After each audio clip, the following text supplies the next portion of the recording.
ಮಾಡೋದು ಚಾನಲ್ ನೋಡಿ. ನಾನಿವತ್ತು ಮಸಾಲೆ ಪುರಿ ಮಾಡಿ ತೋರಿಸ್ತಾ ಇದ್ದೆ. ಅದಕ್ಕೀಗ 2 ಬಟಾಟ ಬೇಯಿಸಿ ಇಟ್ಕೊಂಡಿದೆ, ಬಟಾಣಿ ಕಾಳು ಬೇಯಿಸಿ ಇಟ್ಕೊಂಡಿದೆ. ಈಗ ಫಸ್ಟ್ ನಾವು ಇದಕ್ಕೆ ಮಸಾಲೆ ಮಾಡ್ಕೊಂಬ. ಒಂದು ಚಮಚ ಎಣ್ಣೆ ಹಾಕ್ಕೊಂತ ಇದ್ದೆ ನೋಡಿ. ಚಕ್ಕೆ, ಲವಂಗ, ಮರ ಹೂವು ಇತ್ತಲ್ಲ ಆ ಹೂವು ಹಾಕೊಂಡಿದೆ. ಎಲ್ಲ ಚೂರು ಚೂರೇ ಮಾಡ್ದಲ್ಲ, ಅದಕ್ಕೆ ಸಣ್ಣ ಸಣ್ಣ ತುಂಡು ಹಾಕೊಂಡ್ರೆ ಸಾಕತ್ತೆ. 1 ಟೀ ಸ್ಪೂನ್ ಅಪ್ಪಷ್ಟು ಕೊತ್ತಂಬರಿ, ಒಂದು 7-8-10 ಕಾಳು ಮೆಣಸು, ಒಂದು ಅರ್ಧ ಟೀ ಚಮಚ ಜೀರಿಗೆ,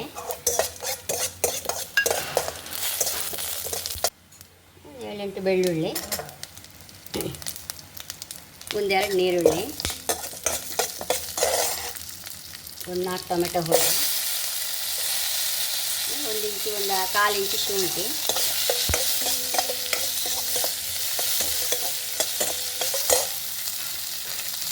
ಒಂದು 3 ಹಸಿಮೆಣಸು ಖಾರಕ್ಕೆ ತಕ್ಕ,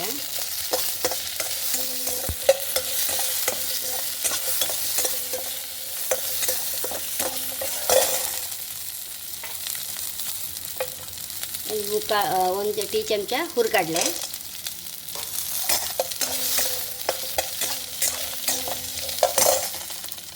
ಒಂದು 2 ಚಮಚ ತೆಂಗಿನಕಾಯಿ ತುರಿ,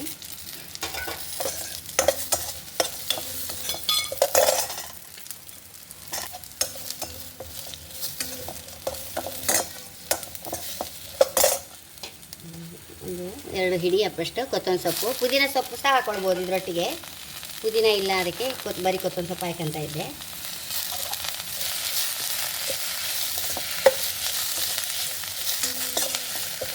ಬಾಡ್ಕೊಂಡವನ್ನೆಲ್ಲ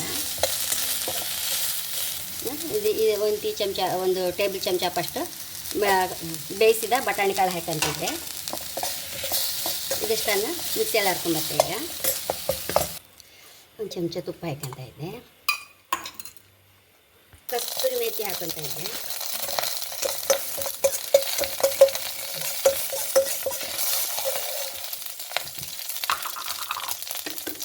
ಒಂದು 1/4 ಟೀ ಸ್ಪೂನ್ ಮೆಣಸಿನಲ್ಲಿ, ಅರ್ಧ ಮಸಾಲೆ ಹಾಕೊಂಡು ಬಿಡುವ.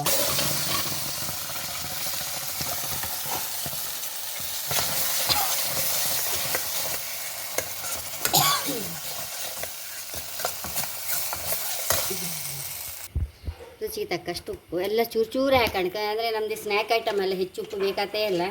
ಒಂಚೂರು ಉಪ್ಪು ಹಾಕಿರೋ ಕಡೆ ಅಂತ ಮಾಡ್ಕರೆ ಇಲ್ಲ, ಚೂರು ಚೂರು ಹಾಕೊಂಡು ಕಡೆ ಬೇಕಾದ್ರೆ ಹಾಕೊಂಡಕ್ಕೆ. ಒಂಚೂರು ಅರಿಶಿನ, ಉಪ್ಪು ಹಾಕೊಂಡೆ, ಸಮ ಕುದಿತಾ ಇರಲಿ. ಈಗ ಅಷ್ಟರೊಳಗೆ ಸ್ವೀಟ್ ಚಟ್ನಿ ಮಾಡ್ಕೊಂಬ. ಒಂದು 4 ಖರ್ಜೂರ ಹಾಕೊಂಡಿದೆ ಸ್ವೀಟ್ ಚಟ್ನಿಗೆ, ಒಂದು 1/4 ಟೀ ಸ್ಪೂನು ಜೀರಿಗೆ, ಒಂದು ಇಷ್ಟೇ ಸಣ್ಣ ಚೂರು ಶುಂಠಿ, ರುಚಿ ತಕ್ಕಷ್ಟು ಬೆಲ್ಲ, ಚೂರೇ ಹುಣಸೆ ಹುಳಿ, ಇದನ್ನಿಗೆ ರುಚಿ ತಕ್ಕಷ್ಟು ಉಪ್ಪು, ಇದನ್ನೇ ಹರ್ಕೊಂಬಟ್ಟೆ. ಸರಿ ಕುದಿ ಬಂದಿತ್ತಲ್ಲ, ಇದನ್ನು ಕೆಳಗೆ ಇಟ್ಕೊಂಬ ನೋಡಿ. ಇದನ್ನು ಹಾಕ್ಕೊಂಡು ಬಿಡುವ ಒಲೆ ಮೇಲೆ, ಒಂಚೂರು ಒಂದು ಕುದಿ ಬರ್ಸ್ಕೊಂಡು ಬಿಡುವ. ಮಿಕ್ಸಿ ಎಲ್ಲ ತೊಳೆದು ಹಾಕೊಂಡು ಬಿಡುವ. ಅದಕ್ಕೆ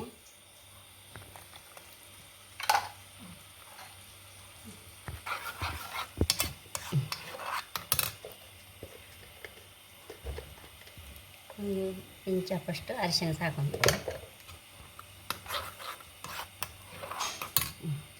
ಇದನ್ನೊಂದು ಮ್ಯಾಶ್ ಮಾಡಿ ಇಟ್ಕೊಂಬ. ಅದನ್ನು ಇದಕ್ಕೆ ಹಾಕೊಂಡು ಬಿಡುವ. ಒಂದು ಸ್ವಲ್ಪ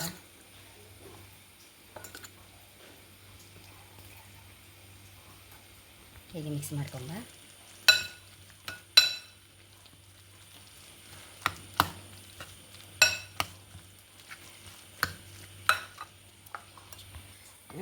ಸ್ವೀಟ್ ಚಟ್ನಿ ಇದಕ್ಕೆ ಹಾಕೊಂಡು ಬಿಡುವ. ಪೂರಿ ಕಾಸ್ಕೊಂಬ. ಈಗ ಬಿಸಿ ಆಯಿತು, ಪೂರಿ ಹಾಕೊಂಬ.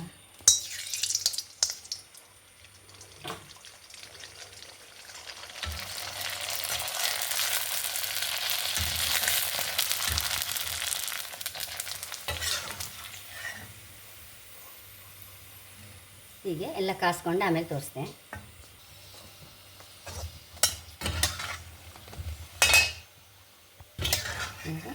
ತಗೊಂಡ್ಬಿಡುವ. ಇದು ನೋಡಿ, ಎಷ್ಟಂದ್ರೂ ನಾವು ಮನೇಲಿ ಪೂರಿ ಮಾಡ್ಕೊಂಡ್ರೆ ಫ್ರೆಶ್ ಇರುತ್ತಲ್ಲ. ಪ್ಯಾಕೆಟಲ್ಲೇ ಯಾವಾಗಲೂ ಕಾಸಿಡ್ತಾರೆ. ಮತ್ತು ಮನೆಯಲ್ಲಿ ಮಾಡ್ಕೊಂಡ್ರೆ ನಾವು ಮನೆ ಮಂದಿ ಪೂರ ಕೂತ್ಕೊಂಡು ತಿನ್ಬೋದು. ಅಂಗಡಿಯಲ್ಲಿ ತಿನ್ನೋ ಟೇಸ್ಟೇ ಬೇರೆ ಬಿಡಿ. ಅದೊಂದು ನಮಗೆ ಆ ಟೇಸ್ಟ್ ಮಾಡಬಾರ್ದಿದ್ರು ನಾವು ಮನೇಲಿ ಫ್ರೆಶ್ ಮಾಡ್ಕೊಂಡ್ರೆ ಮನೆ ಮಂದಿ ಪೂರಾ ಜನ ಕೂತ್ಕೊಂಡು ತಿನ್ಬೋದಲ್ಲ ಹೇಳಿ ಅಷ್ಟೇ. ಹಾಗೆ ಹೀಗೆ ಪೂರಿ ತಂದು ಮನೆಯಲ್ಲ ಫ್ರೆಶ್ ಕಾಸ್ಕೊಂಡ್ರೆ ಹೈ ಕ್ಲಾಸ್ ಆಯ್ತು. ಬೇಲ್ ಪೂರಿ ಆಗಲಿ ಮಸಾಲ ಪೂರಿ ಆಗಲಿ ಅಂತ ಬೇಕಾದ್ರೆ ಮಸಾಲ ಪೂರಿ, ಪಾನಿಪೂರಿ ಅಥವಾ ಬೇಲ್ ಪೂರಿ ಅಥವಾ ದಹಿ ಪೂರಿ ಎಲ್ಲ ಈ ಪೂರಿ ಮಾಡಿ ಇಟ್ಕೊಂಡ್ರೆ ನಾವು ಮನೇಲೆ ಮಾಡ್ಕೊಂಡ್ರೆ ಒಂಥರ ಮನೆ ಮಂದಿ ಪೂರ ಕೂತ್ಕೊಂಡು ತಿನ್ಬೋದಲ್ಲ ಹೇಳಿ. ಹಾಗೆ ಈಗ ನೋಡಿ ನಮ್ಮ ಐಟಮ್ ಎಲ್ಲ ಮಸಾಲ ರೆಡಿಯಾಗಿದೆ, ಬಟಾಣಿ ಕಾಳು ಬಟಾಟೆ ರೆಡಿಯಾಗಿದೆ, ಸ್ವೀಟ್ ಚಟ್ನಿ ರೆಡಿಯಾಗಿದೆ, ಪೂರಿ ರೆಡಿಯಾಗಿದೆ. ಇನ್ನು ಬೇಲ್ ಹಿಡ್ಕೊಂಬತ್ತೆ.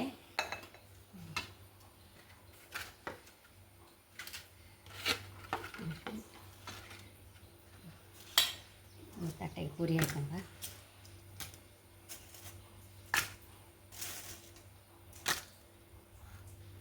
ಹೊಡಿ ಮಾಡ್ಕೊಂಡ್ಬಿಟ್ಟು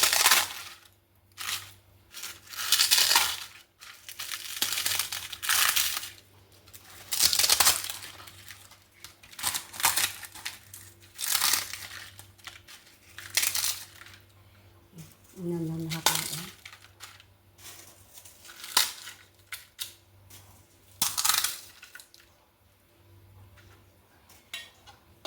ಬಟಾಣಿ ಕಾಳು ಹಾಕೊಂಡ್ಬಿಡುವ.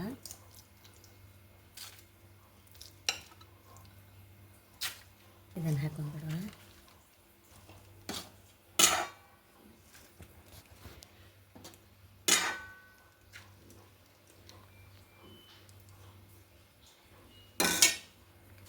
ಒಂಚೂರು ನೀರು ಇದ್ರ ಮೇಲೆ ಟೊಮೆಟೊ ಬೇಕಾದವ್ರು ಹಾಕೊಳ್ಬೋದು, ಬೇಡಿದ್ರೆ ಇಷ್ಟಿಲ್ಲದ್ರೆ ಹಾಕೋದು ಬೇಡ. ಒಂಚೂರು ಕ್ಯಾರೆಟ್ ತುರಿ ಸಹ ಹಾಕ್ಕೊಂತ ಇದ್ದೆ ನಾನು.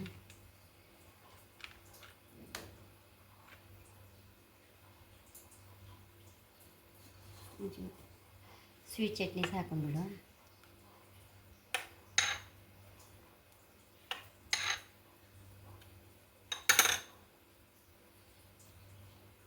ನೋಡಿ ಬೇಲ್ ಹಾಕೊಂಬ.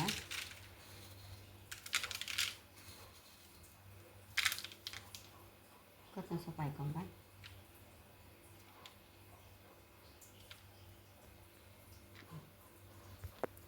ನೋಡಿ ಚೂರು ಹೀಗೆ ನೋಡಿ ಇಷ್ಟಿಷ್ಟೇ ಚಾಟ್ ಮಸಾಲ. ಒಂದೊಂದು ರಾಶಿ ಹಾಕೊಂಬದಲ್ಲ, ಸುಮ್ಮನೆ ಚೂರು. ಎಷ್ಟು ರುಚಿಯಾದ ಮಸಾಲ ಪುರಿ ರೆಡಿಯಾಗಿದೆ. ಹೈ ಕ್ಲಾಸ್ ಆಗಿದೆ. ಮನೆ ಮಂದಿ ಪೂರ ಒಂದೊಂದು ಪ್ಲೇಟಿಗೆ ನಾವು ಅಂಗಡಿಗೆ ಹೋಗಿ ಇಬ್ಬರಿಬ್ರು ಹೋಗಿ ತಿನ್ಕೊಂಡು ಬಂದು ಮನೇಲಿ ಕತೆ ಹೇಳುವಾಗ ಎಲ್ಲರಿಗೂ ಬಾಯಲ್ಲಿ ನೀರು ಬರೋದು. ಹಾಗೆ ಮನೇಲೆ ಮಾಡ್ಕೊಂಡ್ರೆ ಎಲ್ಲ ಪೂರ ಜನ ಕೂತ್ಕೊಂಡು ಆರಾಮ್ಸೆ ತಿನ್ಬೋದಲ್ಲ. ಹಾಗೆ ನೋಡಿ ಒಂದು ಪ್ಯಾಕೆಟಲ್ಲಿ ಎಷ್ಟಪ್ಪ ಪೂರಿ ಆಯಿತು.